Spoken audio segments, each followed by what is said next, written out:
Bismillahirrahmanirrahim. Assalamualaikum warahmatullahi wabarakatuh. Perkenalkan, nama saya Cynthia Widi Udia dengan NIM A1C1191011. Saya berasal dari kelas reguler B Pendidikan Kimia Angkatan 2019. Di sini saya akan pada kesempatan kali ini, di dalam video ini, saya akan menjawab ujian tengah semester praktikum kimia organik 1 dengan soal yang nomor 1. Nah, soalnya tersebut adalah bagaimana Anda dapat berhasil mengidentifikasi unsur-unsur organik, diantaranya karbon, oksigen, dan nitrogen. Nah, untuk menjawab pertanyaan tersebut, saya akan menampilkan sebuah video. Yaitu bisa disaksikan video yang sudah saya share screen di sini.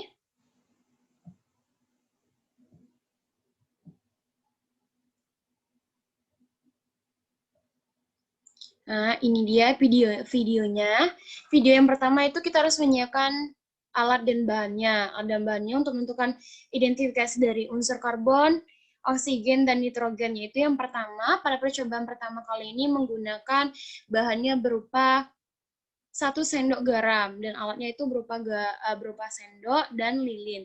Lalu setelah dimasukkan 1 sendok garam ke dalam sendok yang berukuran besar, itu dipanaskan di atas lilin sampai permukaan gula tersebut berubah atau sampai gula tersebut larut dan warnanya berubah menjadi warna coklat. Nah, di sini bisa kita lihat hasil akhirnya dari gula. Atau dalam kimianya, gula ini merupakan rumus dari C6H12O6. Nah, ini adalah hasil akhir dari sampel larutan gula tersebut, yaitu gula yang tadinya padat, itu sudah terbentuk menjadi cair, dan berwarna coklat. Selanjutnya itu adalah percobaan yang kedua menggunakan garam, atau NaCl, natrium klorida, yaitu 1 sendok teh dimasukkan ke dalam 1 sendok yang besar, lalu dipanaskan sama seperti gula tadi, dipanaskan di atas lilin yang sudah dinyalakan apinya.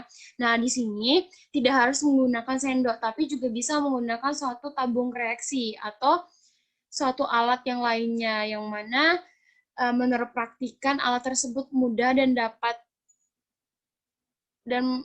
untuk didapatkan. Nah, pada video kali ini menggunakan sebuah sendok. Nih, gulanya kita tunggu sampai dia larut, sampai beberapa menit. Dan inilah hasil akhir dari gula yang sudah dipanaskan tadi menggunakan lilin. Lalu selanjutnya yaitu adalah tepung. Caranya sama seperti gula dan garam tadi, masukkan 1 sendok teh tepung ke dalam 1 sendok yang besar, lalu kita larutkan menggunakan lilin yang sudah dinyalakan apinya. Tunggu sampai beberapa menit.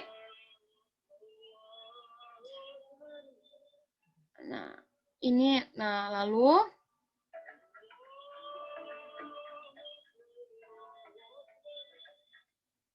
dan ini adalah hasil dari tepung tersebut. Tepung tersebut berubah warna menjadi warna kecoklatan, tetapi tepung tersebut tidak dapat larut. Baiklah. Nah, untuk menjawab pertanyaan yang tadi, yaitu dengan soal bagaimana Anda dapat berhasil mengidentifikasi unsur-unsur organik, diantaranya karbon, oksigen, dan nitrogen, yaitu menurut saya keberhasilan dalam mengidentifikasi unsur-unsur organik ini yang berupa unsur karbon, oksigen, dan juga nitrogen adalah yang pertama, indikator dari keberhasilan identifikasi karbon atau C, yang ditandai dengan timbulnya suatu endapan pada dasar sendok tadi yang berwarna putih yang menandakan bahwa dapat terbentuknya senyawa CaCO3 karena adanya reaksi antara CO2 dan CaOH2. Lalu yang kedua, indikator dari keberhasilan identifikasi hidrogen atau H adalah terbentuknya suatu gas dengan warna putih pekat yang timbul pada bagian atas larutan dalam sendok tersebut. Nah, timbulnya gas dalam sendok tersebut karena adanya gas H2O, hasil penguraian gula C6H12O6 yang dialirkan pada sendok dan yang ketiga atau yang terakhir yaitu indikator dari keberhasilan identifikasi unsur nitrogen atau N adalah dengan terbentuknya endapan tadi berwarna coklat dan pada dasar sendok yang disebabkan karena adanya suatu reaksi antara NaOH, FeCl3, dan FeSO4 yang membentuk senyawa kompleks dengan unsur nitrogen.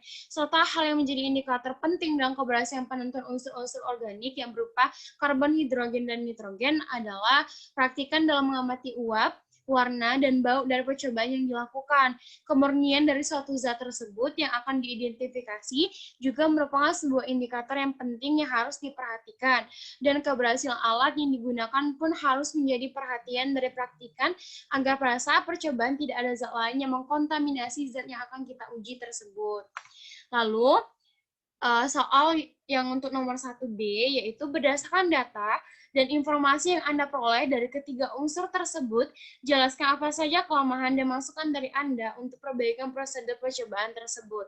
Nah, menurut pendapat saya, kelemahan dari mengidentifikasi unsur-unsur karbon, oksigen, dan nitrogen, yaitu unsur C, O, dan N, adalah praktikan banyak menggunakan prosedur percobaan dalam penentuan kelas kelarutan yang dipakai tidak sesuai dengan penuntun, sehingga hasil akhir yang didapatkan tidak mendapatkan hasil yang sesuai, atau bisa dikatakan percobaan tersebut tidak berhasil atau gagal.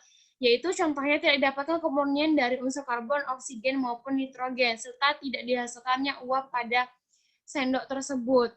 Nah, perbaikannya harus dilakukan untuk perbaikan dalam percobaan penentuan kelas kelarutan unsur karbon, oksigen, dan nitrogen adalah praktikan harus lebih teliti pada saat melihat hasil yang didapat pada saat percobaan, yaitu lapisan yang terbentuk antara campuran satu zatnya. Karena suatu zat tersebut memiliki densitas yang berbeda-beda atau tidak sama, serta meminimalisir kecurigaan pada saat percobaan berlangsung, karena jika ada kesalahan, maka sangat berpengaruh terhadap hasil yang didapat. Nah, itulah tadi jawaban dari saya mengenai soal nomor 1 yang A dan B. Sekian dari saya. Apabila ada salah kata mohon dimaafkan. Saya ucapkan wabillahi taufiq wal hidayah. Wassalamualaikum warahmatullahi wabarakatuh.